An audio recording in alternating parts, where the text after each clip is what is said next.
নমস্কার বন্ধুরা, রঙিন সবজির রেসিপি নিয়ে চলে এসেছি এবার আপনাদের কাছে। আর এই রেসিপিটা আমি দেখে বলতে পারেন খেয়েই শিখেছি।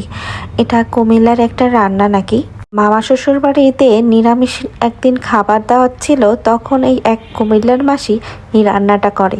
খেতে খুব ভালো লেগেছিল, তাই ভেবে ভেবে কাজটা করেই ফেললাম। তাহলে যদি আপনি এই সবজি রেসিপিটা করেন তাহলে কিন্তু আরও বেশি মজা পাবেন। কারণ কি বলেন তো, তখন কত রকমের সবজি পাওয়া যায়। আর এখন গাজরটা পাওয়া যায়, তাই গাজরটা নিয়েছি। গাজরটা এখন সব সময় পাওয়া যায়, তাই গাজরটা নিয়েছি। আর এই রঙিন সবজি খাওয়ার স্বাদটা হলো আটার মাধ্যমে। আপনি কিভাবে কাটছেন তার মাধ্যমে। ছোট ছোট কিউব কিউব এই যে একেবারে আলু চচ্চড়ির মতো সব সবজি কেটে নিয়েছি। আর সবজির ভিতর আমি নিয়েছিলাম গাজর, পেঁপে। অবশ্যই কিন্তু নেবেন ঢ্যাঁড়সটা। ঢ্যাঁড়সের পরিমাণ একটু বেশি নেবেন। আর সব সবজি থেকে একে একে তেল গরম করে হালকা একটু লবণ আর হলুদ তেলে দিয়ে আমি সব সবজি নেব। আমি প্রথমে গাজরটা ভেজে নিয়েছি, কারণ গাজরটা একটু সময় লাগবে। তারপর পটলটা ভেজে নিয়েছি। দেখুন পটলের ভিতর থেকে দানাগুলো ছড়িয়ে এই যে এটাও কিন্তু খুব ছোট ছোট করে কেটে নেওয়া হয়েছে। আর সবজিগুলো ঢেকে ঢেকে ভেজে নেবেন, তাহলে নরমও হয়ে যাবে আর সবজির রঙটাও কিছুটা থেকে যাবে।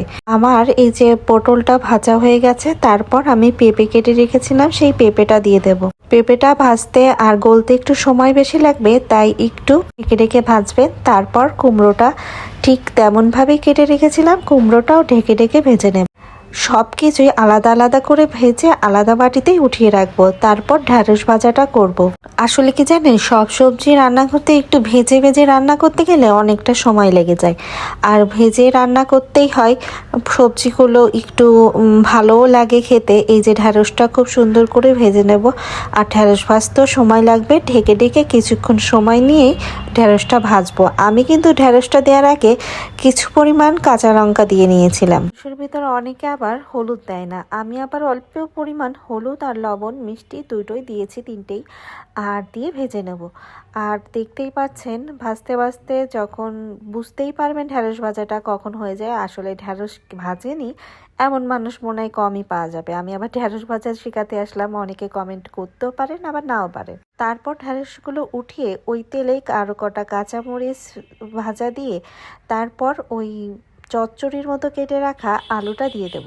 আর সেই আলুটা ভেজে নেব। আস্তে আস্তে আমি সব সবজি ভেজে নিয়েছি। তারপর একটা গামলার ভিতর ওই সব সবজিগুলো ঢেলে দেবো একবারে।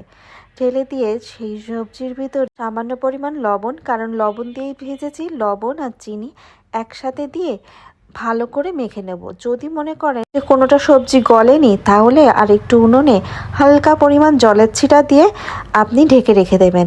তাহলে দেখবেন কত সুন্দর হয়েছে আর নরম হয়ে গেছে। তো আমার খুব সহজেই রান্না করা রঙিন সবজি খেতে কিন্তু খুব মজা হয়েছিল। সবাই খেয়ে খুবই ভালো বলেছে।